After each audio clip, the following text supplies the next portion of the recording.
Charlotte I knew something 3.9? was up when I was in Yup. college. I used to get so excited. Dana when used to somebody would tell us ask me about my Charlemagne, religion. Dana McKelvey. Muslims believe there's no God worthy of worship except our Creator. We believe that He has no son, no daughter, no partners. Worship Him alone. We believe in all of the prophets: Adam, Abraham, Noah, Moses, all of them. We believe Muhammad is the last prophet of God, and the reason we call God Allah is because Allah is the Arabic word for God. Same word, two different languages. Don't get it twisted. Hey. My classmates would be like, "Thank you for explaining that, Wafeeq. We got a designated driver for 4 years." Got drunk people filing into my car. I'm pissed off. This is some bull jive.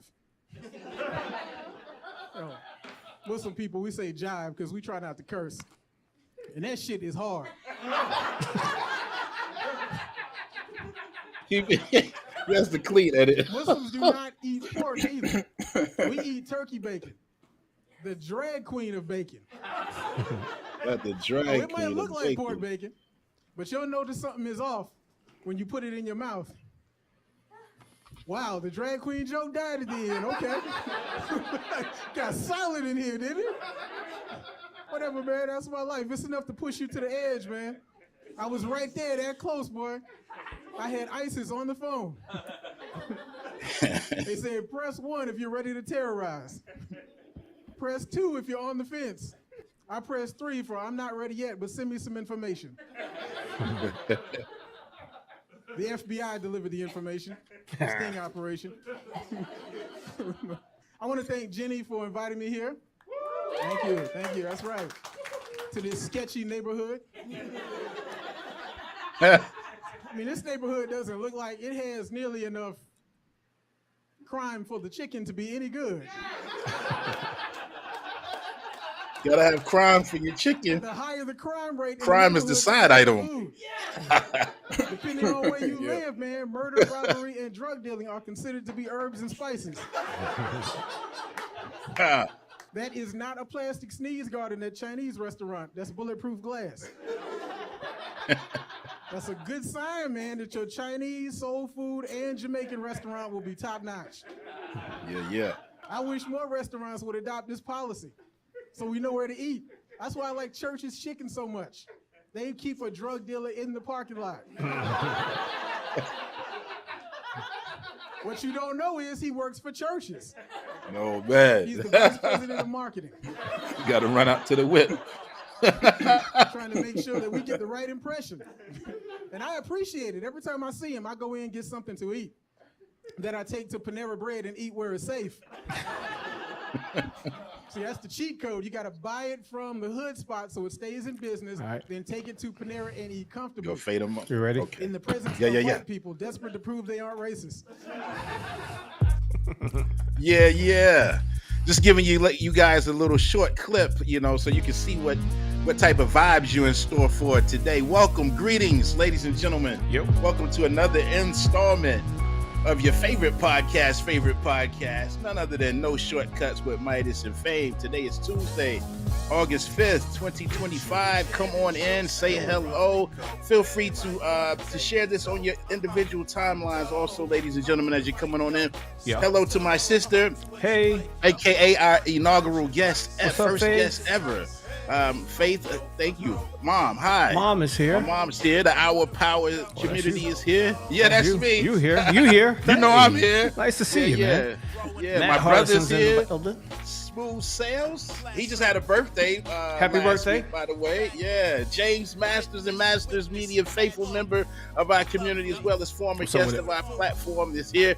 Be sure to check him out, ladies and gentlemen. Look him up, James F. Masters, wherever you stream music. Who else is here? Talk to us. What's going on? Yeah, man. I tell you what, it's super rainy out today, man. Yeah. I think the forecast is calling for rain like the next 7 to 10 days. We've had a couple of days of rain. School is back in, adjusting to. Yeah, well, yeah. For I'm speaking for myself, I should say. Isaiah had his first day last Thursday, so we transitioning, getting back in a new routine, man. When do yours go back? Next Monday. Hey, it's like an open house this week, Thursday and Friday, but actual schools begin on Monday. What's good, Craig? Craig, yeah, What's faithful good? follower of the chairman of the board, man. Shout out to Craig and his wife. Craig, thank you for joining us, man. How you doing? Yeah. Thanks for being here. Thank y'all Thanks for for being joining here. us. Yeah, man, Yeah, it's we been a long appreciate it. summer, man. It's been a long summer. We're finally hitting the final stretch. Get these kids back in school, please. Yeah, you ready for them to go? Yeah. Hi, Debbie. Hey, Debbie. Lockhart. Thank you for joining Thank us. you, Debbie. Come on in. Yeah, man. Y'all Thank came in for a good supporting. one this week for sure. Y'all came in for a good one.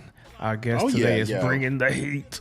We're going to have a great chat today. And thank y'all for sticking that out through the summer with us. We know we've been kind of on vacay a little bit, haven't come on live every single week during these summer months. But thank y'all for sticking in there with us, man. And we appreciate all of your support. Year number 4.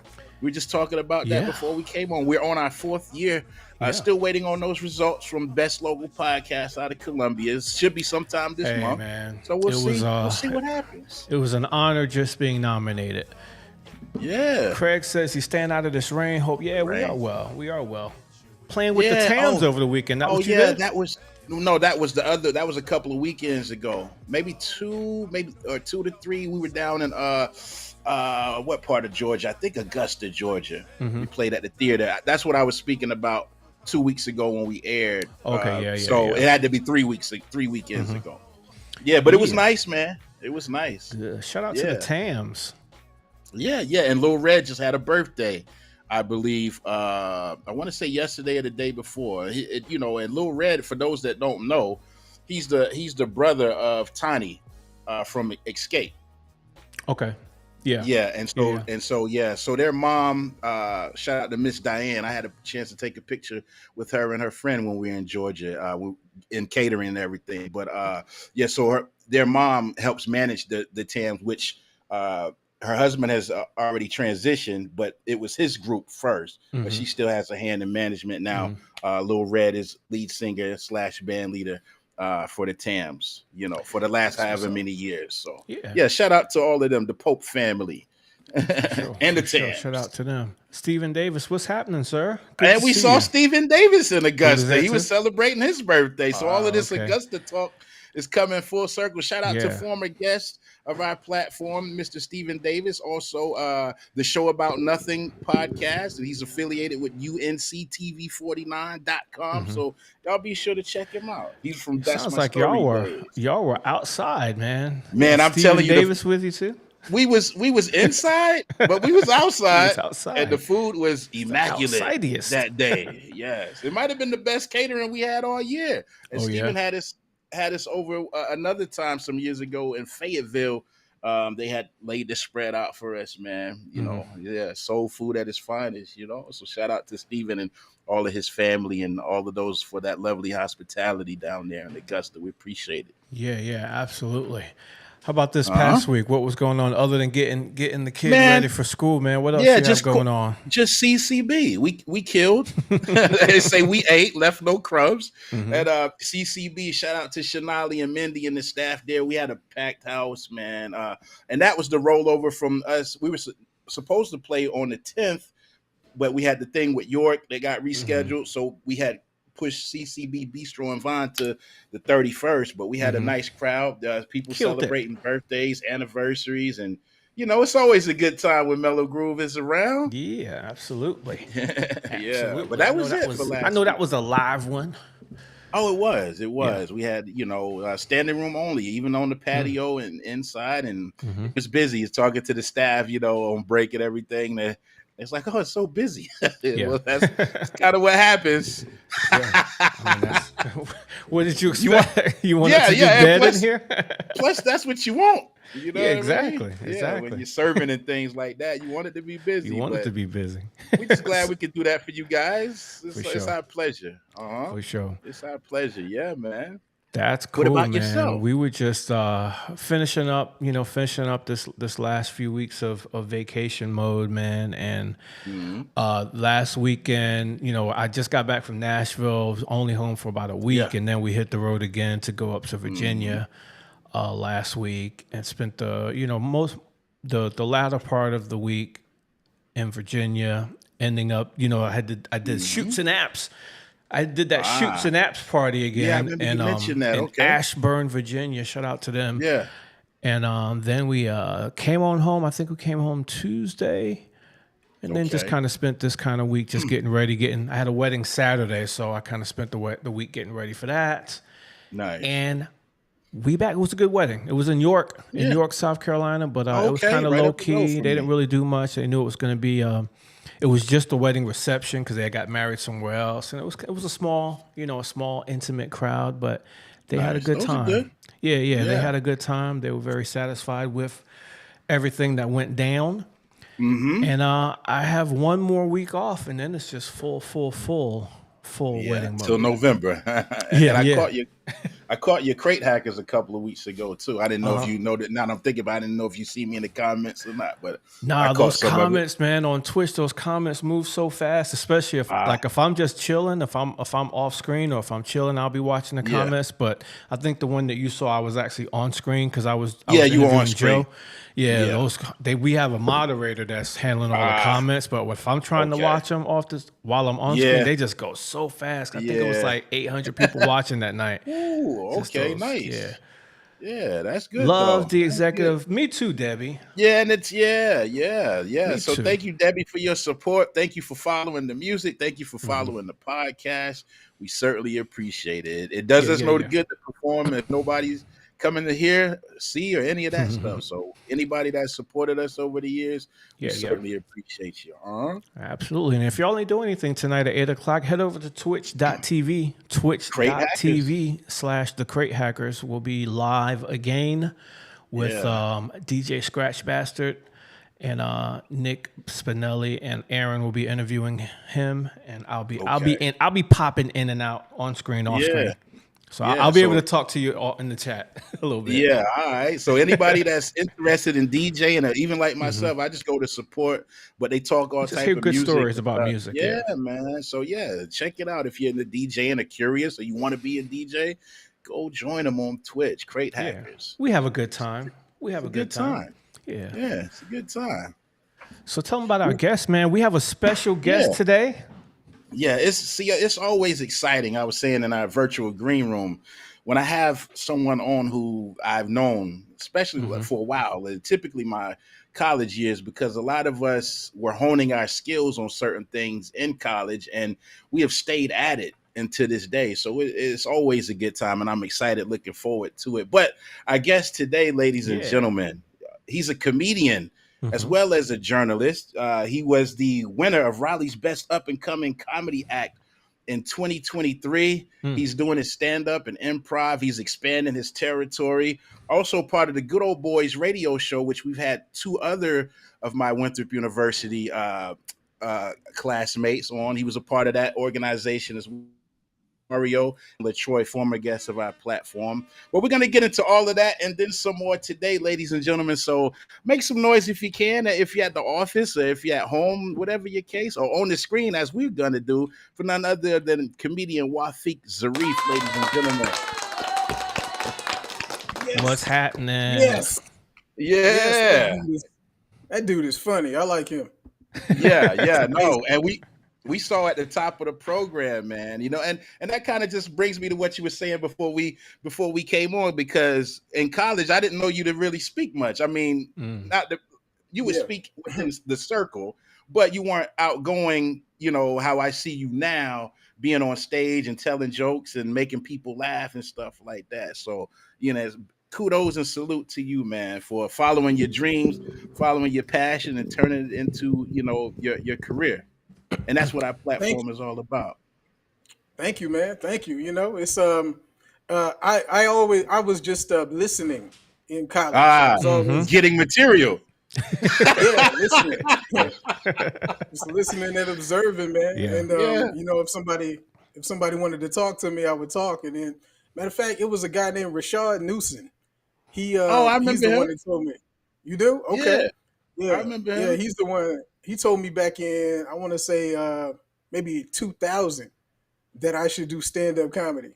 Really? Wow. Yeah, and that's all you need. Sometimes is a nudge from someone you trust, their opinion, and it's like, I'll consider it. And so, wow, so that's amazing, man. That's amazing. So you've been at it for how long again? Over 16 years? Nah, I've been I started doing, so I knew I Improv. wanted to do, yeah, I knew I wanted to do Okay. comedy since I was in high school. I just didn't know how to do it. But when I moved to Ah, Raleigh, it was 2009, I saw a uh-huh. comedy club called Comedy Works, and I Mm, joined that club. It mm, turns out to be an improv comedy club, so I got involved in that from '09 to 2020 full time, and then in 20 it was late 2021 I started doing uh, stand up, and then 2023, last week of July of 2023, I started doing the stand up and content creation full time. Mm. wow. Okay. Wow. So you're like Yeah, we're gonna a talk about year that. and a half into, yeah, but let's go back to the beginning and we're gonna come back right back to that point here Mm-hmm. shortly. And we always start off by asking our guests where they were born and raised, and give us a little bit about your, like your upbringing and some of the things you were into. Yeah, I was born in New York City, Upper Hey. West Side of Manhattan, Oh, famous was and born up there. yeah, my mom was yeah, okay. My mom was a reporter for CBS. She's from Florence, South Carolina. Okay. And after she had me, she and I think she and my father started going through some situations or whatever. So she Mhm. moved back down south while she was on maternity leave with my younger brother. And they told her she might as well just stay down there because the city is getting mad crazy. So she was like, all right, well, I'll just stay in South Carolina. And so born in New York, raised in Columbia, Okay. and I was able did all my schooling in Columbia, high Mm. school, and all of that. And then I went to Winthrop, and that's where I met Midas. Yeah. Yay. Yeah, yeah. Well, and so just what were some things you were into? Any siblings growing up? Yeah. Brother Yeah. and a sister. I'm the oldest, Okay. and I was into music a lot. I was Music. into pretty much all hip hop, rap music, and R&B, and I got Uh-huh. into country music later, and Okay. I got into and heavy metal. I like the Mm-hmm. heavy metal a lot. Mm-hmm. So Nice. Nice. I got into country music because of Ray Charles. He was one of my favorite singers, and he did a country western album with Willie Nelson. So I figured Mm-hmm. if it was good enough for him, it should be good Yeah. enough for me. So It's Yeah. good enough for you. That's Yeah, what's up, yeah, absolutely. man. yeah, Yeah. I Yeah. discovered country music and R&B are very similar. They're like cousins. It's Mm-hmm. just that with the country music, they just put a twang on it, Mm-hmm. but it's Uh-huh. literally exactly the same chords, exactly the same Yeah. subject matter, and all of Yeah. that. So got Yeah. big into music. I got into the Uh-huh. comedy in the fourth grade. I was Oh. watching In Living Color, Yeah. and that Okay. We was speaking of, yeah, go ahead. I'm sorry. yeah, that was my Class. introduction. Right. Yeah. It was Damon Wayans and Jim Carrey Mm-hmm. were my comedic heroes. They're the ones that got me into comedy, and I Hmm. just knew I wanted to do whatever they did. I didn't really understand it. I just knew I wanted to just get up and act silly like them. I had no Yeah. idea Yeah. how to go about Yeah. doing it. So Yeah. Do you I just had all remember these comedic ideas. do you Nice. remember a particular moment or a particular skit on that show that was like that first like, oh, this is what I want to do? Was it a particular routine or character that they created? Yes, it was Jim Carrey's Fire Marshal Bill, Oh, my man. and Yep. Let me show you something. Yeah. right, right, and it was Yeah. Damon Wayans' Homie the Clown, Mm-hmm. Mm. Yeah. and Yeah. then it was the Men On sketches, the Yes. Men On Yes. film sketches. Yeah. Right Yeah. now, what's interesting about that was like a watershed moment for me. It was sixth grade. The show had been out for like 2 years, Mm-hmm. but I Hmm. never understood the Men On sketches Yeah. because I didn't have a frame of reference for Yeah. a flamboyantly over the top homosexual man because Mm-hmm. I just Right. didn't Right. associate with any. And Mm-hmm. everybody Yeah. else thought it was funny except for me until until it was Until you met that guy. yeah, Yeah. right. It was the Super Bowl. It was the Bills versus the Mm-hmm. Redskins at the time. Everybody came back to school talking about that halftime show they did and how Yeah. funny it was. Yeah. And I Mhm. was like, I just don't think this is funny. But then I went to the Burger King on Monticello Road in Columbia, and it was two way over the top, It's always the Burger flamboyantly King. gay men behind my brother and Uh-huh. Yeah. And they would just go doing all the stuff like, oh my God, hurry up. Like, you need some money. Oh my God, what is wrong with you? And I was like, yo, that's the that's same how guy. they act on the show. Now I get it. Mm-hmm. All right. Right. So ever since then, it was like, it was funny. That was the moment. That was cool. Yeah. Just a little side story to that in Living Color that was on during the Super Bowl. That was the reason the Super Bowl decided to start going to music, like big time musical acts during halftime, because really? and Living Color kicked their butt that year during it. Like people turned off the Super Bowl to go over to In Living Color. And NFL was like, never again. So then they started coming with the big halftime performances during the Super Bowl because of what In Living Color did to them that year. Yeah. And do you know who the first act is they booked? Say that again. 93. 93. 93. Yeah. And do you remember who they booked? Who CBS booked next year? That was the Michael Jackson, right? Michael Jackson? Yeah. Michael Jackson. Okay. They need a Michael Jackson to be In Living Color. Yep. Yeah. And Living Color took 30 million views that year. 30 million people switched off CBS and went to Fox. And it was like, because before that, they just ran a college band doing a halftime show. Right. And after that, it was like, all right, forget this. We get Michael Jackson. Yeah. They put the ace down, didn't they? Yeah. The days of the ace people are gone. Yeah, the big joker. Yeah, that's what I meant to say. Put the big joker down first, huh? Yeah, absolutely. Yeah. So, what else were you doing? Like, what other kind of jobs did you have kind of growing up? First job as a teenager, or kind of getting ready for college? I was a hustler, man. I did everything. I did so I was selling all types of stuff. I remember when I was in the 4th grade, I got a hold of some type of a catalog, right, where I could take orders and then sell them to people, and then merchandise would come in. I would just have to deliver it, and I would get a percentage from that. So I remember walking around. We lived in Ridgeway, South Carolina at the time. We had left Columbia and moved way out in the sticks in Ridgeway, and I was just walking up and down the street, knocking on doors in this desolate rural area as a little black kid. And now I look back on it, people would say that was crazy, because I'm walking up to people with Confederate flags on the windows, and I'm just selling stuff. And I got good at that. It really honed my communication skills. So I was doing a lot of sales. Then when I got to high school, I was working at fast food places, Burger King, McDonald's, Wendy's. I worked at a chemical company. I did all of that, man. So my mother was a writer, so she always made sure we learn how to read and write. And so she had me writing for the state newspaper. I was doing a lot of articles, freelance journalism with them. Nice. And senior year came in high school. I didn't really know what I wanted to do. So I just let everybody else kind of tell me what to do.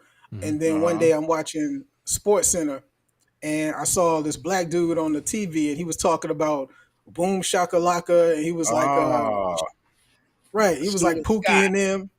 Right. And I was like, who is this? And I said, I don't know what he does, but I want to do that. So I decided to focus on broadcast journalism, and I went out to Winthrop, and I was still selling all types of stuff. Oranges, apples, whatever I could get my hands on. That's cool, man. I sold everything but drugs. That's good. That's excellent. What did you major in exactly during your years at Winthrop? Was it mass comm? I majored, mass communications with a concentration in broadcast journalism. And is that how you met LaTroy and Mario and those guys, or you knew them prior to like the whole Good Old Boys radio thing, before y'all brought that together? Nah, I met all of them in the department over at Johnson Hall, man. Everybody over there. Okay. Wow. And do you have any footage or pictures of Midas being a backpacker? I keep hearing about it. And backpacker? Yeah, I keep hearing about. That was high school when Moses. Oh, it was high school. That was high school. But I still wear my book bag like that on both shoulders. You know, it's gonna slide off if not. You know what? My introduction to Midas, man, was on the Peabody Field. Remember we had that Peabody Field before they was built it football? We used to. It was football. Yeah. And I was like, who is this runaway buffalo? Because this dude is just stampeding everybody. I remember it took like 4 dudes to tackle you, and they had ripped your shirt, and you were still running. I Oh was like, yo, man, this dude I had a is bloody serious. nose one of them times. We out there, man, testosterone playing tackle football with no pads. You know what I Yeah. mean? Yeah. And it's like, and it's a little bit of a macho thing because you're out there with your constituents. So we just gonna do a little damage. Yeah.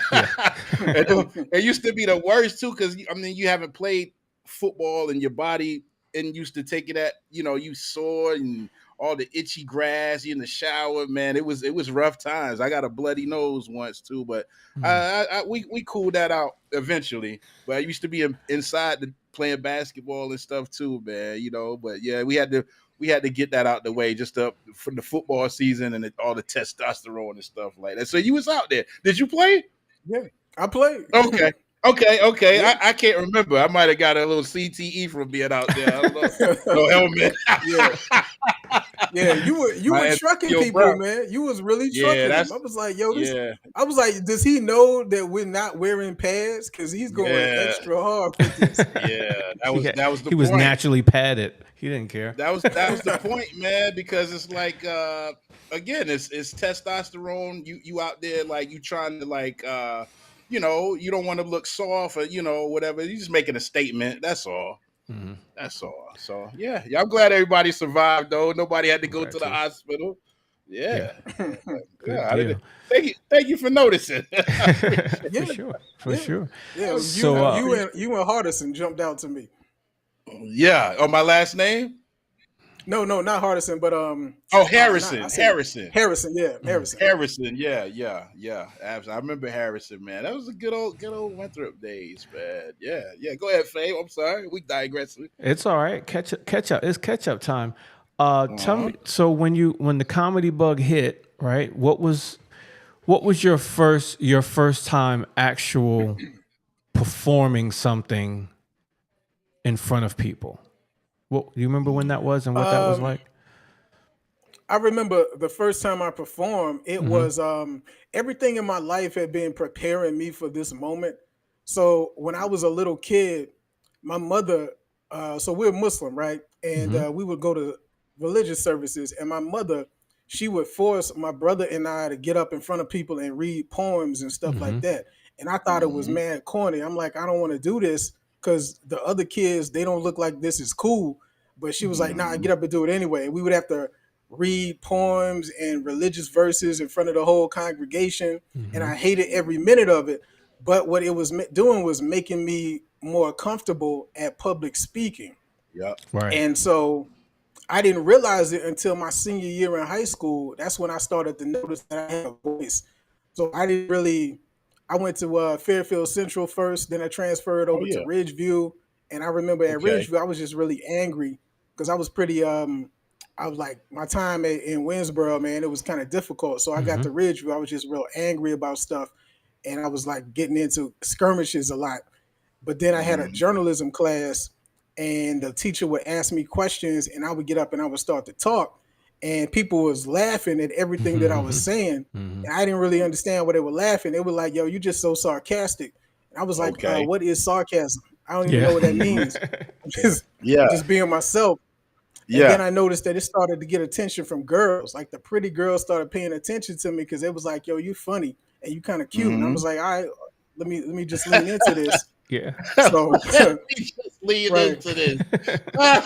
Yeah. I had no choice, Right. man. So Yeah. it Of was course. the first performances was my mom telling me to get up and read those poems, and then my senior year is when I started to become aware that maybe I would have something because I started just doing what I thought would work on In Living Color. I had Yeah. no formal training, no technique, no style of nothing. I just thought, all right, if I was on In Living Color, this is what I would say. So let me just say it, and people would laugh, and it would get a good response. But I just didn't have any direction. I didn't know where to take it. I didn't know what to do. Then I went to Mhm. Winthrop, and it would just continue in day-to-day conversations with people like Rashad and Yeah. stuff like that. And then it was my third year at Winthrop. That's when I met Mario, and he said they had a radio station over at Johnson Hall, right? And I would just come Oh by the yeah. radio station and listen. And I started playing spades against Mario and talking, and we clicked on the music and all of that. We liked the same rappers, and because I used to be in my room. I don't know if you remember Jr. Big Jr. Jr. Yeah, Yeah. I like remember him. We had the little he Jr. was. and big Jr. Yeah. Yeah, he was my sweet mate, and I used to be in the room freestyling, and we would go through my CD collection. He was like, "Yo, you ought to come to the open mics and start rapping." I was like, "Nah, I don't really want to do it. I just do it to Uh, myself." But uh-huh. Mario, I think he kind of saw something in me. He could Mm-hmm. tell by the way that when we had classes together, the group projects, I would Yeah. always be the one to stand up and present, and I would Mm-hmm. just let it flow. And people was like, "Yo, you sound really professional. You sound like you should Mm-hmm. be talking on TV." And so he had his farewell speech when they did the last episode of that show, and he was Okay. crying, and he said, and crazy Wafeeq, this dude is insane, but he's the most talented person that I've ever met." And at that Wow. moment, I remember thinking, so my mother had been telling me that I was good, I'm talented, but she's my Mm-hmm. mother. That's what she's supposed Right. to Right. say. Mario Uh-huh. was the first person I ever met in my life who wasn't incentivized to lie to me to Mm-hmm. make me feel good, who Mm-hmm. said that I was Mm-hmm. actually talented. Mm-hmm. So that was kind of a turning point. I knew I wanted to do something in Yeah. performance arts, but I didn't really know what. Yeah, I Yeah. was actually going to you just kind of answered my next question. I was going to ask about your mother and how she felt. I guess part of I may have partly assumed that growing up in a Muslim household, it might have been a little bit more strict, or she may not have wanted you to go entertainment route as far as a career. You know what? My mother was has always been very supportive Mm-hmm. because my mother she graduated from South Carolina State in Mm-hmm. 1970, right? Mm-hmm. So she's a baby boomer. Yeah. And my great grandparents on my grandmother's side, they could only afford to send one kid to college. And my grandmother wanted it to be her, but they chose the second oldest boy instead. She wanted to go to nursing Mm. school. So when she Okay. married my grandfather, I'm told that she told him, "We're sending all of our kids to college no matter Mm-hmm. what." And that was Mm-hmm. not the norm at this time for a black family in Sure. South Carolina. It was you pick one child, right? But they sent Mm-hmm. all four of the kids, they had four girls, to South Carolina State. And my mother was the youngest. And my mother is an artist. She's really good. There's a restaurant called Fats Cafe, Mm-hmm. and they would put tablecloths down where you could doodle on the tablecloths with Yeah. crayons, Yeah. Yeah. and she Yeah. would draw everybody in the restaurant. Like she was Mm. amazing with this artistic talent. I was like, "Yo, you should be an artist." She told me that I did get accepted to NYU Art School coming out of West Florence High School, and that's where I wanted to go to college. But my grandfather told her, "If South Carolina State is good enough for your older sisters, it's good Mm. enough for you. Yeah. And when you Mm. get there, you're going to major in something that you can get a job in." And Right. for a Mm. woman in 1966, that Yeah. was teaching. Mm-hmm. So they kind of pushed her Yeah. into that. And because of that, she never wanted to restrict us in what we Mm. would do. Okay. So she Point. said, "If you want to go to Alice State School, whatever you want to do, I'm not going to restrict you because of that." So she was fine with it, but I didn't really want to be an entertainer at the time. Well, I didn't know Mm-hmm. how to be an entertainer. Sure. So this Yeah. entertainment thing is relatively new. Uh-huh. She just wanted me to go to college. And so as long as I went to college, she was fine with it. But Good deal. I went in for mass communications, man. Now she's actually still really supportive of the whole thing. I'm actually Mm-hmm. working on moving up to New York City, and she's fine with all of that. So Oh she Nice. doesn't wow. have any objection to it at all. Yeah, you got to just let them, as long as you're doing something productive. And I guess at once upon a time, the arts weren't looked at as like a career. Yeah, Mom, you did. Yeah, she made us get out the house. You're gonna go get a further your education. My sister's asking, did your mom teach art in Florence? My She sister's in this didn't. Florence school district. Okay. So she didn't teach in Florence.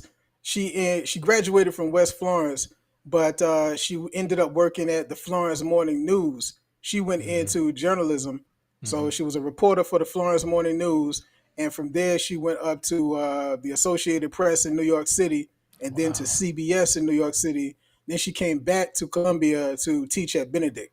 Mm. Okay, yeah, Very and good. so just to finish what I'm saying, so once upon a time, the arts weren't looked at as a career option, Right. But I'm so glad Yeah. that times have changed and our way of thinking has progressed, where you can have a talent that is also an art, but you can also make that your career. Because at the end of the day, I think the goal is to be able to do something that you love to do, Mm-hmm. and I think everybody would go for that if they had the opportunity to do so. I'm glad you say that, and this is Uh huh. where I might make your mother upset because Uh huh. I see the apostle is in this chat here, and she Yeah. said that she said wanted all of her kids to go to college too. But what you Mhm. just said about the arts being a career and doing something that makes you happy, I did not know coming out of Ridgeview High School in Yeah. 1998. I just knew, well, I'm going to do what my mother tells me to do, and in my in Of my course. family, in my generation, it was just the norm for everybody to go to college, right? But looking Hmm. back on it, this many years later, I would play it totally differently. I would never have I gone to might I might college. have to cut you off though, because college is where you met Mario. College is where you met Latroy and all them guys. So even though you may not have wanted to go, and you might not be doing what you declared your major to be, those college years, even for myself, meeting Brandon and Tim and them guys, them college years were still integral Yeah. for where I am today. But I see what you're saying, but your story may not, you need all of them ingredients to get to where you are presently. I'll allow Yeah, I you thought to about that. respond. I Oh, you thought thought about that, about it? and yeah, long since thought about it. I actually told Mario and Troy and them I would do it differently, and I would just have Yeah. never met them, and I told them that I would have been fine with that. Because I would have been fine with that because Yeah. it would have just been a different set of creatives in Yeah. my life. It would have been a Yeah. different group, and the reason I Okay. say that is just because no disrespect to the college program, it's that 2007 is when I started to my mindset started to change, man. I Uh-huh. think, and I told my mother this too, and she actually said, "Well, if that's how you feel, I understand." But I felt like I was pushed into college because what was expected.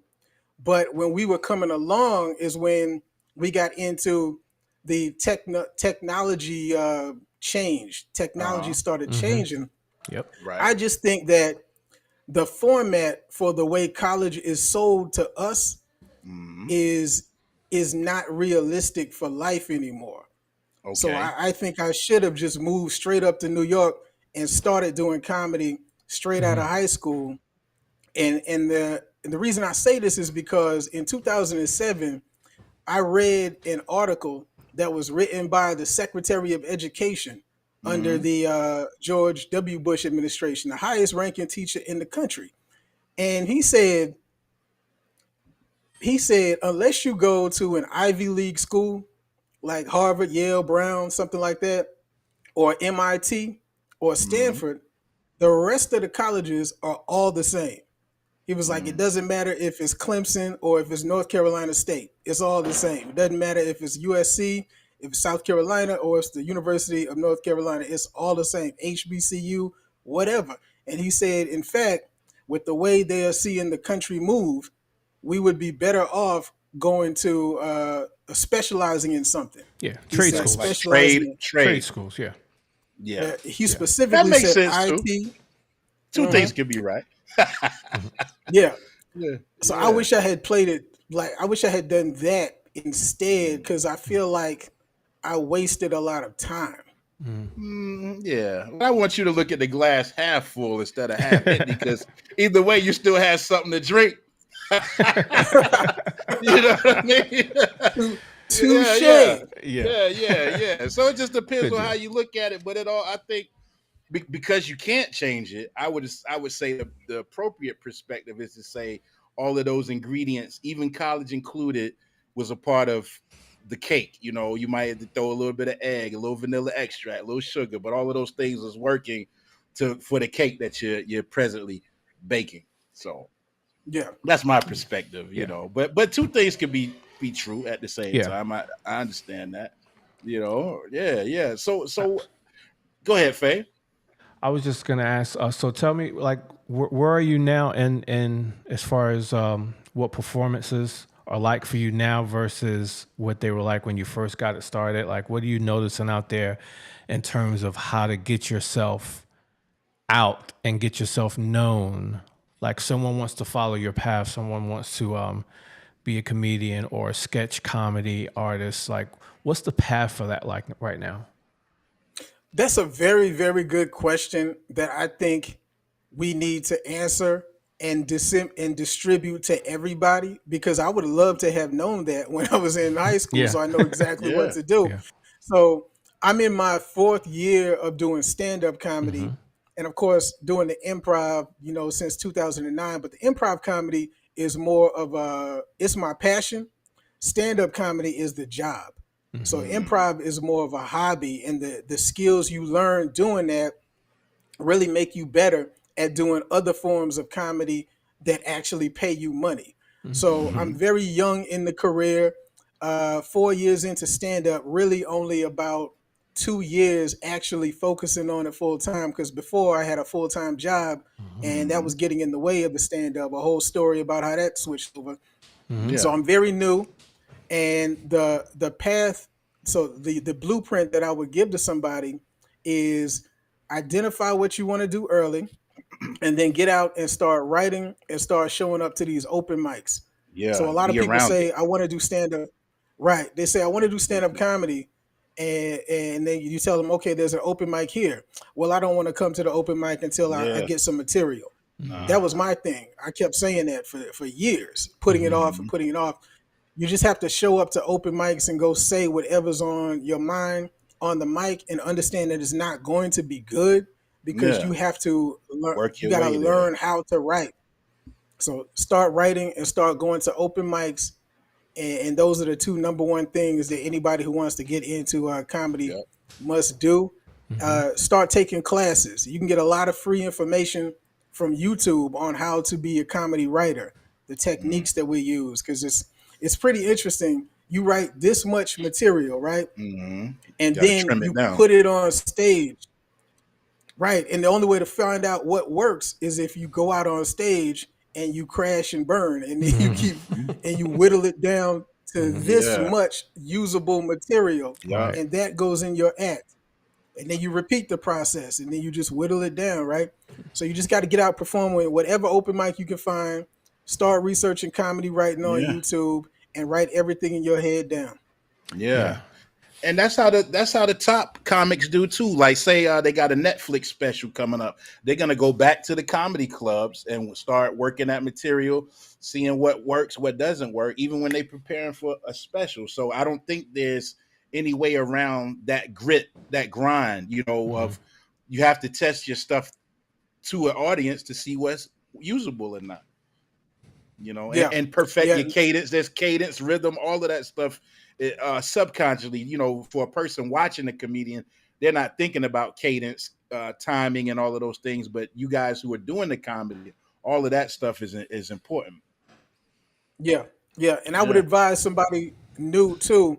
Put yourself in position to do this professionally and to be seen. So the industry has changed a lot from where it was. Way back in the day, everybody got broken on the Ed Sullivan Show. That's where Bill Cosby, Richard Pryor went. Motown had a pipeline. After the Ed Sullivan Show wrapped up, then it became Johnny Carson and the Tonight Show. Then after Hmm. that, Jay Leno and the Tonight Show. Yeah, he Now, just late passed, I night think, shows are not pretty too much. long. I think I Jay just saw Leno Jay. died? I think I saw. No, was that fake news? Oh, okay. I don't know. Well, I haven't heard about it. No. disregard. I seen I Yeah. seen something He on did not. social media earlier this morning. Okay, disregard that. Wow. Yeah, Okay. yeah, Well, fake news. the late night shows are pretty much dying, and you can do a Mhm. lot with the cell phone and the internet. Don't let your lack of a camera and all this fancy equipment stop you. You can put your Yeah. stuff out there, but just understand that if you want to be a professional, and I mean Mhm. doing comedy full time as your career, you're gonna have to go to the coast to get broken in. You got to go to Mm. New York City, or you have to go Yeah, to you got to go LA. to West You can, Coast. yeah, you can incubate wherever you are, and then you can incubate in Atlanta and do pretty well. But in order to really break into the industry, you got to go to New York and you got to go to LA. And the Mm-hmm. path to get in there starts with you being in the right place to begin with. So you pretty Yeah. much have to live at your comedy club. Mm-hmm. You got to go Mm. there and hang out. Got to go watch shows. Just be in people's faces at all times in the Yeah. comedy club so they know who you are and they can book Yeah. you. Yep, Yep. yep, and that's the same advice I give to like musicians who may move to the area, and they're like, or they may come see me play or see us play, and they're like, man, I'm trying to get a band started. I tell them the same thing, go to where there's some open mics and jam sessions, and Mm-hmm. you network. You're basically just networking, meeting people who do the same thing that you aspire to do, and if you keep doing that, and something gonna eventually work out in your favor. So that's great advice, man. Yeah, and Great the same advice. advice kind of translates through multiple, Industries, industries. right? Like you said, with Mm-hmm. comedy, with performance, with music, even if you want to be a YouTube creator or whatever, you just got to get out, put some stuff out there. Don't wait for it to be perfect. You just got to start putting stuff out there, getting the reps. Yeah. And you remember the first time you bombed on stage, Wafeeq? Um, I do. I do. I Okay. still haven't had the devastating, life changing crash and burn on stage, Mm-hmm. and I think that's because I waited so long to get serious with the stand up, and I've been training all this time, watching in Uh, living color, Saturday Night Live, doing the improv. But I do remember the first time I really, really struggled Mm-hmm. on stage. It was in a country black room. That's what we call it, a Mm-hmm. black room.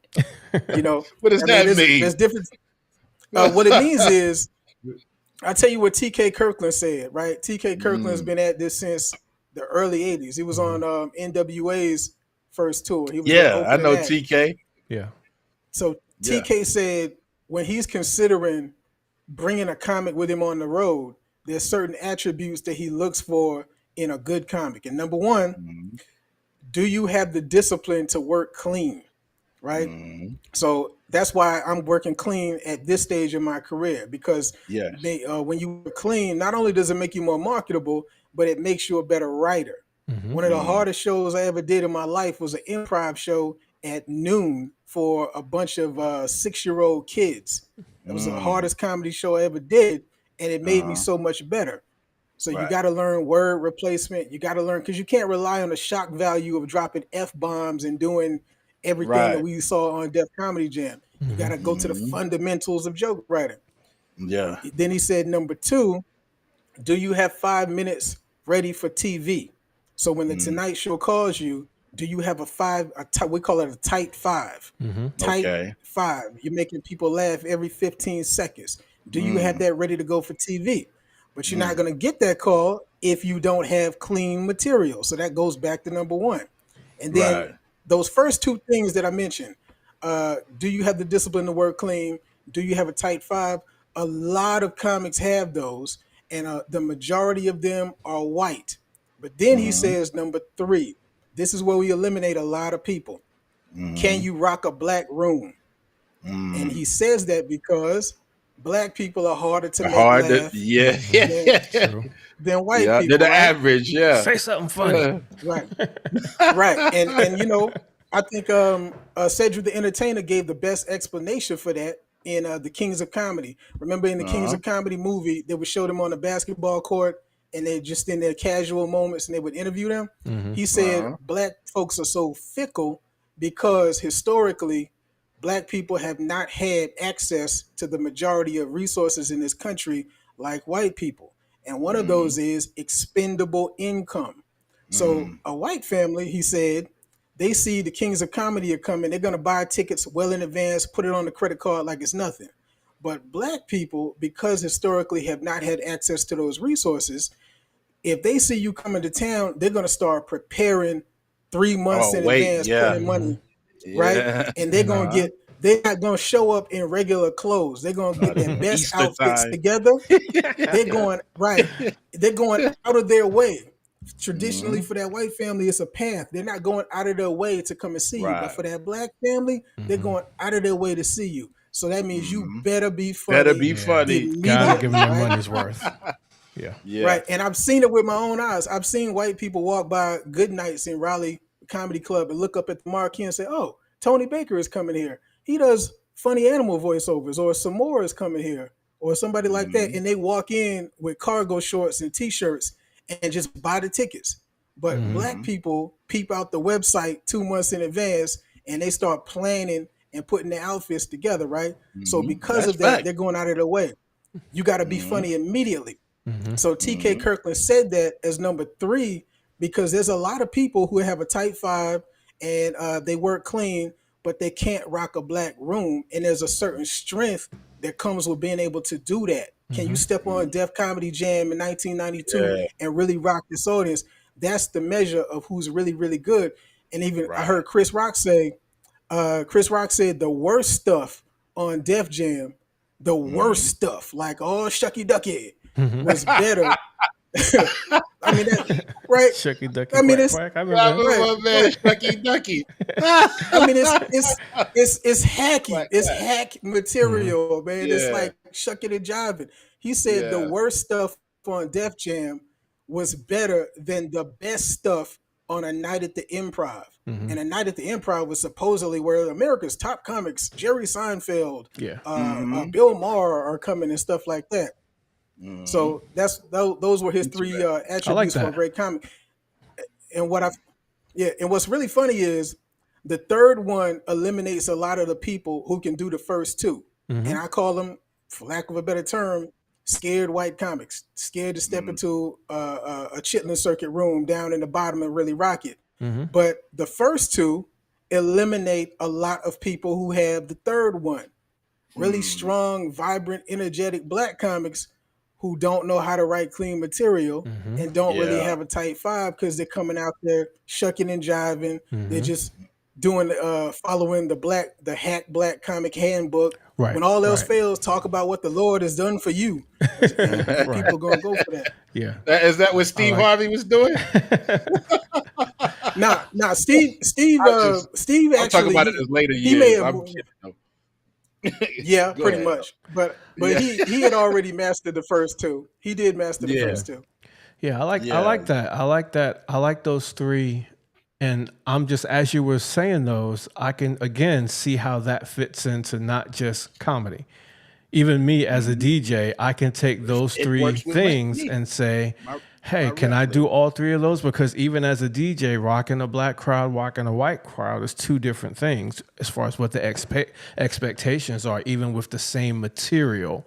But the expectations is different, and taking those three things would really, like you said, eliminate who can do what. And Yeah. that's a good You know that's a what, good way of Famous? thinking about it. Yeah. In answer to your original question too, going back to the first time I bombed, it was in a black room, right? Because I was in year number I hadn't started doing it full time yet. I Yeah. was overall in my second year, and I had done so many breweries in the Triangle area of North Carolina, breweries in Chapel Hill, breweries in Raleigh, and these are Raleigh. mostly white people. I Durham. had done a bunch of them, and I thought my material was good. Then I got invited to this woman's. She had a juke joint way out in the country. They're frying fish in the front. There's Cadillacs on now. parked out front. Yeah. I go in there doing the same material, and it's just crickets. I'm like, how's this stuff not working? And I had to learn the difference between a black room and a mixed room. And the main difference is with black folks, you have no time for setting waste at stuff all. up. Get Nah, to you the gotta point get right to it. immediately. Yeah. Yeah. That's good, That man. applies even with my rap lyrics. I the stuff even on online and on streaming services is clean. No, it's what the explicit language and none of that stuff. But I like what you said. It makes you a better writer. Yeah, You know what I mean? Absolutely. You can't rely on shock value of certain words. You have to does. use your vocabulary. Yeah. Yeah. So before we go, man, I was looking at your YouTube earlier. Oh yeah. And just even before clicking on anything, just aesthetically, the way your YouTube channel looks, you got your thumbnails, you got your headlines, like everything looks, the way it looks real nice and professional and attention grabbing, right? So there's a strategy to that. I wanted to Yep. hear about from your perspective, as a young comedian now in this day and age where everything is on social media, everything is on YouTube. What's your strategy as far as getting your things out there in the internet using these platforms? So the strategy is number one, stop delaying your greatness, because that's what I did for decades of my life, thinking that it had to be perfect. It's got to look great. You got to train. I remember 2010 telling a comic, man, I would love to do stand up comedy. And he was like, well, come to Good Nights for the open mic. Well, I got to get some material first. It took me 11 years to get some material because I was just delaying my greatness. And the Yeah. material still ended up being bad. Just go and do it, right? Yeah. Throw it out there. And while you're throwing it out there, be studying and getting better and better and better. So it was 2022 is when I decided to start taking Instagram seriously. Mm-hmm. And I was putting videos out there, and I said, all right, it was just put more stuff out there, getting reps to figure out what would work. And then I Mm-hmm. was studying people like Tony Baker, Kev on Yeah. Stage, Ha Yeah. Ha Davis, people I thought that did Okay. it really Yeah. well. And I bought Kev on Stage's social media masterclass for $99, There right? you go. And he was He's doing talking some about, major things. yeah, major things, man. He got his Yeah. own studio now. Oh. He was talking about how you got to just put it out there, and even if it's not good, it's giving you a rep, so you're getting Mm-hmm. better, right? And I started to realize, okay, a minute long for what I'm doing is okay, but I'm noticing you got to check your analytics. I would notice that at the 15-second mark, my viewership would just nosedive, and they Mm-hmm. really weren't watching the other 45 seconds. So I said, okay, if I cut my video from a minute down to 15 seconds, that's going to artificially inflate my retention rate close to 100% because they're only watching 15 seconds anyway. So I was like, all Mm-hmm. right, let me package something in 15 seconds. And then you got to think about, what is it that you do that nobody else does? What is it about yourself that you can talk about all day, every day, and not feel like it's work, and nobody else does it? Well, for me, I was like, all right, there's 5 things that I know in this life better than anything else. It's number one, being Muslim. Number two, being black in America. Number three, sports. Number four, music. And number five, cuisine. I know Mm-hmm. all 5 of those things inside and out. So whatever I do, it has to be about these 5 things. So I Okay. decided, all right, well, let me talk about being Muslim, right? So I Mm-hmm. developed something called Muslim News. Yeah. Yeah. Yeah. And I put it into a 15-second package, and I figured out, all right, I'll give you a fact about Islam, but because I'm a comedian, I need to give you a joke afterwards, right? To make it Mm-hmm. funny. And I started doing that October of 2022. No, I'm sorry, October of 2023. And Mm-hmm. nobody was watching. Nobody was watching. Nobody was paying attention. But what you got to understand as a creative is, nobody's going to care about you until you become famous. But that's Mm-hmm. no excuse for you to stop, Yeah. because Keep what you're doing doing is you're getting better and better and better, so that when people decide to give you a chance, they say, okay, what They you see got? something good. You, Yeah. them ten they thousand see hours. something good. You're right. They see something Mm-hmm. good and stick around. So from October of 2023 to March of 2024, I'm doing Muslim news in complete obscurity, but I'm getting better and better and better each time, Mm-hmm. right? So I got to the point where all I needed was, I needed a wave to ride, right? Some kind of a trending topic. And that trending topic came in the form of Ramadan 2024. And I I was like, remember all right, well, let me those. just start doing Muslim news about Ramadan. And then boom, the next video was 30,000. Then it was 100,000, then 1 million. I'm like, oh snap, this is crazy. But what I noticed was people were sticking around past Ramadan because my product was so polished, because I kept doing it when nobody was watching. So that's the Right. first lesson. Keep Yeah. doing it when nobody's watching. Now, as Yeah. for YouTube, you got to study the greats. I study Mm-hmm. Mr. Beast all the time. He's out of New Bern, North Carolina, Yeah. or Greenville, North Yeah. Carolina, and he's the number one YouTuber in the country. Yeah. And he said, Don't come talk to me asking me for advice until you've done 100 videos, because all Mm. of them are going to be crap. But your 101st video, he said, that's the one that matters because you got 100 reps of learning how to make good videos. And now for Mm-hmm. 101, I'll give you some advice. He said he started YouTube in 2010. He said my first 500 videos were terrible, and I thought that they were great. And this is before shorts existed, when it was just Right. regular long form. So for him to put Yeah. that much work in is crazy. But that's how many reps you got to get. So the channel on YouTube that you saw is actually my second channel. I started Mm-hmm. that 2 weeks ago. My first channel I started in February of 2024, right? So it took me from February until 2 weeks ago to realize how to really do a good YouTube channel. So the old one I completely deleted because it was just broken beyond repair. And on the Mm-hmm. surface, it seemed like a waste of time, but it wasn't, because it was teaching me how to do it right. I was Yeah. making so many mistakes. Yeah. So now what you see, I understand the value of thumbnails. The thumbnail is more important than the actual video, because it's like shopping in a supermarket.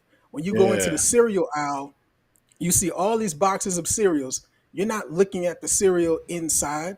The You're cereal looking at the box, picture. yeah, that's basically the Mhm. thumbnail of the video. That's the cereal box. The cereal box top is what attracts your attention, right? And gets you to stop Yeah. and look at it. And then Yeah. from there, you read the words on the box. That's your video title. And then it's the Mm-hmm. combination of the cereal box cover and then the words that you read that get you to consider buying the cereal. So they work in Right. conjunction. Start off with that thumbnail, gets them to read the title, and both of those together wins the click. And that's your Mm. click through rate. They click it and they watch it. So I got a lot better with my thumbnails, more consistent branding. That's why they all kind of look the same. Better at my titles. And then from there, it's your actual video. The visual is Mm-hmm. actually more important than the content inside. And Mm. but when they get to the content inside, you got to deliver on the promise that you made with the thumbnail With and that. the title Yeah. immediately. Right. Right. First 5 seconds, give them Yeah. that value.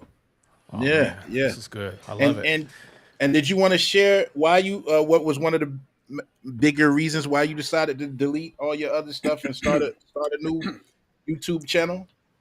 Yeah. Um, I worked in corporate America. I did 9 years with Time Warner Cable and Charter Communications, Spectrum, right? Mm-hmm. And what I learned there, I did 3.5 years as an agent, made a lot of money, took a pay cut to move into management. And I got to see how the sausage was made. And what I Mm-hmm. learned is the company makes directives, they make rules, they make moves with them in mind, not necessarily the employees. They're Mm-hmm. making moves for their bottom line. YouTube, and when they do it, they'll try to sell it to the employees as, oh, this will be good for you. This will be good for you, even even if it's Yeah. not. It's good for Yeah. their bottom line. Mm-hmm. YouTube is no different. YouTube is a business. So TikTok blew up in 2020, and Mm-hmm. TikTok blew up doing things totally differently. Before Mm-hmm. 2020, if you follow somebody on Instagram or you subscribe to their YouTube channel, everything that they produce, you would see, because you were a part of their community. And it all came in chronological order. If you follow me, if I post something at 7 a.m., but you don't get up until 1 p.m., when you go into Facebook, it's going to start off with what I posted at 7 a.m. and you scroll to catch up to 1 p.m. TikTok took a different approach. They said, you know what? We understand that you are following the No Shorts podcast, but Mm-hmm. are you really watching the No Shorts podcast? Based on our data we're seeing, yeah, you're following No Shorts, but we noticed that you're actually watching Joe Rogan more, or you're watching cooking videos more. So Mm-hmm. instead of showing you everything that No Shorts does, we're going to show you everything that Joe Rogan and a bunch of cooking videos do, even though you don't follow them. And we're not really going to show you the No Short stuff. Mm-hmm. And so they call that the For You page, Yeah. because they Mm-hmm. would predict what you want to What watch you gonna based watch? on Yeah. what you were actually watching, not Not based on just what what you you were were following. following or subscribed to. Yep.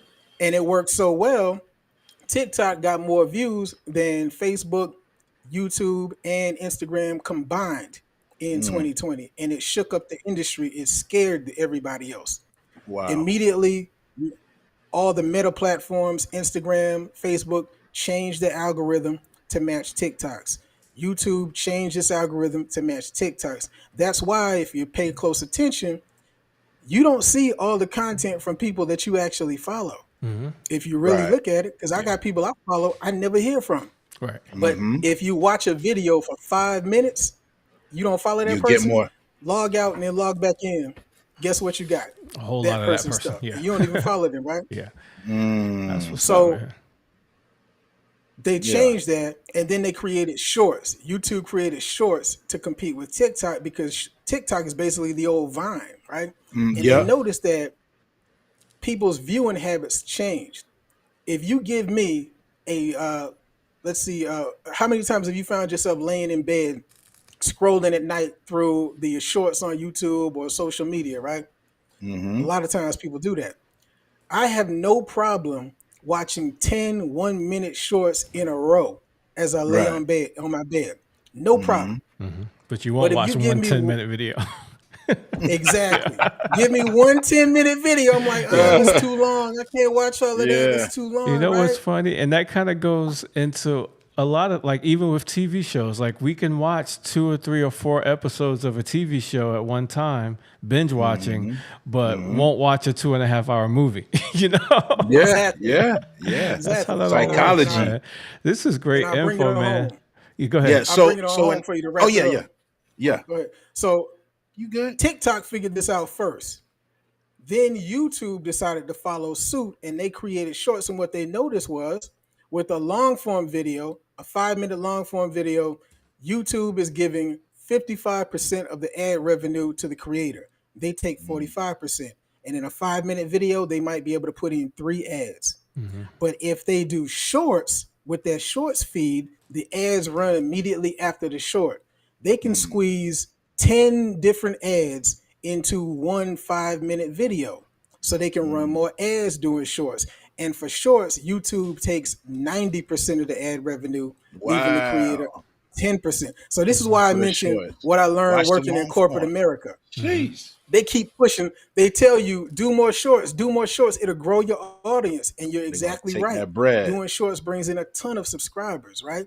But remember how I said subscribers don't matter. What matters is whether or not they're actually watching your content. So they're selling you on the hope that you'll grow your channel by doing shorts, but they want you to do shorts because they can run more ads and they're taking more revenue. So a million views on a short might get you $50. Whereas a million views of a long form video, you're looking at $1,000 easily, right? So they're saving money, paying the creator less, And and they're getting more hurting their content. competitor TikTok, Yeah. right? Yeah. So Wow. the mistake I made with the first channel was I bought the hype on the shorts and I was not focused. I didn't have a focus with my channel. I was running a lot of shorts and it was bringing in subscribers, but they were subscribing for the wrong reasons. They weren't pure. So I might post a cooking short of maybe something I'm resharing from Instagram. I figured out how to share it to my story on Instagram and then download it, and then I can repost it on YouTube. And somebody made some funny videos of basketball players. I put that on my YouTube. It blew up, brought me 1,000 subscribers. I'm thinking I'm good, but they're subscribing for these stupid AI basketball videos. They're not subscribing for what I actually do. So Right. when I do my stand-up comedy video, I got 2,300 subscribers. 2,200 of them are not watching because that's not why they subscribe, right? Now, Right. here's why that's Right. a problem. Your subscribers are your focus group that YouTube uses to determine if the video is worth them promoting. So because I got people subscribing to me that are not subscribing for stand-up, they subscribe for Muslim news or from some silly stuff that I did. When I do my stand-up video, they're not watching, and that's telling YouTube this video is trash. Don't promote it. Matter of fact, shut it down. Don't show it to anybody, and that hurts my revenue because the long form is what actually pays. So shorts actually splintered my channel. It splintered my audience. They weren't watching what I'm actually doing. I finally had to say, you know what? Just kill the whole thing and start over from Start scratch using fresh. everything I learned. Yeah. Now I'm niching down. I'm doing Yeah. nothing but stand up long form on this channel. No shorts, no nothing that's not stand up. And what I'm finding is I only have 8 subscribers, but they're 100% pure. Mm-hmm. They're subscribing for the stand up, and that's reflected in my retention rate. Mm-hmm. When I go to my retention rate, I see I got a 30-minute video. Yeah. They're watching 20 minutes of it. And that has Mm-hmm. never happened on my old channel. Yeah. So Wow. I'm making more money. Interesting. I like it. I Yeah. like it. I think we Yeah. mentioned that Watch the once long before. video. There was someone else that had a whole bunch of subscribers, but all the videos had nothing to do Yeah. with what they do. And that was Yeah. a question like, okay, well, you got them because you're posting these shorts about other stuff. But I was wondering, we got to have you back just about social media. Yeah, You know yeah. what? And that's how Just this. to talk about social media. Yeah. Real quick on what you just said, Famous. I should have learned that from Kev on Stage when I bought his masterclass like 3 years ago, because he said in it, it's not about your total number of followers. It's about building a community. And he gave the Right. example of this girl on Instagram with 3 million followers. She only had to sell 250 t-shirts to get a $1 million brand endorsement deal. She couldn't even do that. Yeah. And he said, now look at this other channel that only has 30,000 followers. They make $50,000 a month because those followers are pure, they're loyal, and they're actually paying attention.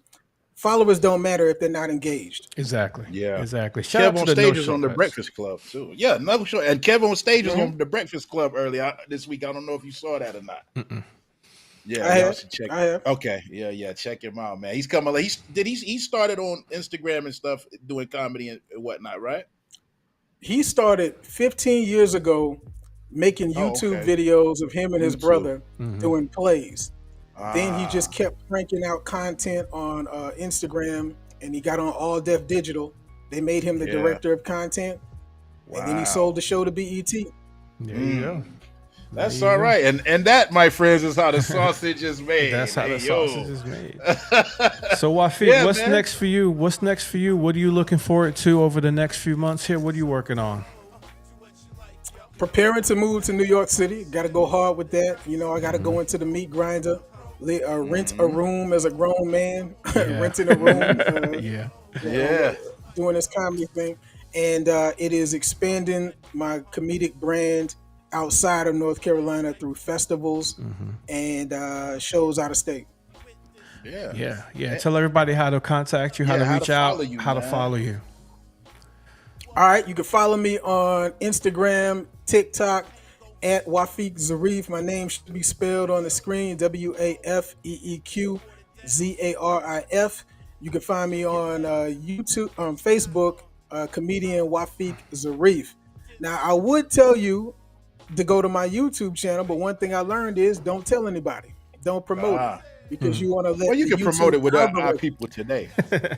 I can? Our close All right. community. Yes. Go ahead. Yeah. I'll tell you about my YouTube channel. It's Wafeeq Zarif Stand Up Comedy, but don't subscribe unless you're gonna actually watch all the videos every time I drop.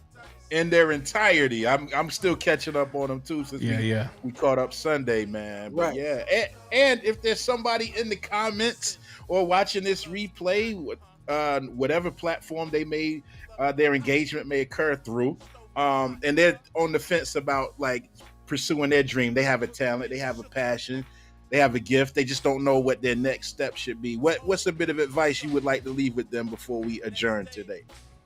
Study. You gotta find the leaders in your industry and then study their career arcs. So I had to go back and study how Jim Carrey and Damon Wayans got into doing stand-up comedy at the Comedy Store in LA. Study how Keenan Ivory Wayans, Eddie Murphy came together with Robert Townsend. Find the people in your industry that you want to be like, and then study not what they're doing now, but how they began, and then do the same thing. Good stuff, stuff, man. man. Good This is advice, great. brother. We appreciate you Yeah. being on with us this week. Yeah. This is ahead, Ryan. excellent. Excellent. I was just going to say it's excellent. I'm going to just see what I got coming up this weekend. Mellow Groove has a private birthday party on Friday, but Saturday, the chairman of the board is doing a festival. Let me pull that flyer up right quick. We'll be at the Flim Wit Beach Music Festival. That's in Leesburg, North Carolina. Also on the show will be the Castaways, Jim Quick, and Coastline. You can go to www.thechairmanoftheboard.com for further information. I don't know when we play in that lineup right off. I want to say 7:30 until 9, but go to the website to go to the website. Accurate information. Anything coming up locally for you, Wafeeq? Anything locally someone can see you at before you head up north? Yeah, I'm gonna be at the next big show is gonna be the North Carolina Comedy Festival. That's gonna be at the Idiot Box Comedy Club in Greensboro, North Carolina. I'm gonna be there September 10th and September 14th. Nice. Both shows start at 7 p.m. Yeah. That's a Wednesday. Is that a Wednesday and a Sunday? Looks like. Yeah. Okay. Wednesday and a Sunday. I have to keep up with that, man. I'm gonna try to check you out if I can. Mm-hmm. I need to make it my business to catch a show before you move on to do bigger and better things. You know, it's on my bucket list. I appreciate that. I appreciate that. But we. Yeah, we're gonna see him on Saturday Night Live in a little bit. Yeah, we had you seen him here first, ladies and gentlemen. You know, but yeah, we had a great time. Wafeeq, stay on the line, man. After we dismiss, and we'll say goodbye separately. Ladies and gentlemen, thank y'all for joining us for another installment of No Shortcuts with Midas and Fame. We want to thank comedian Wafeeq Zarif one more time for joining us today and sharing a lot of information with us, not only about his journey but about this social media things and these algorithms. So y'all make sure y'all take heed to this. Follow him, subscribe to his channel, but make sure that you are pure. Have a good day, good rest of the week.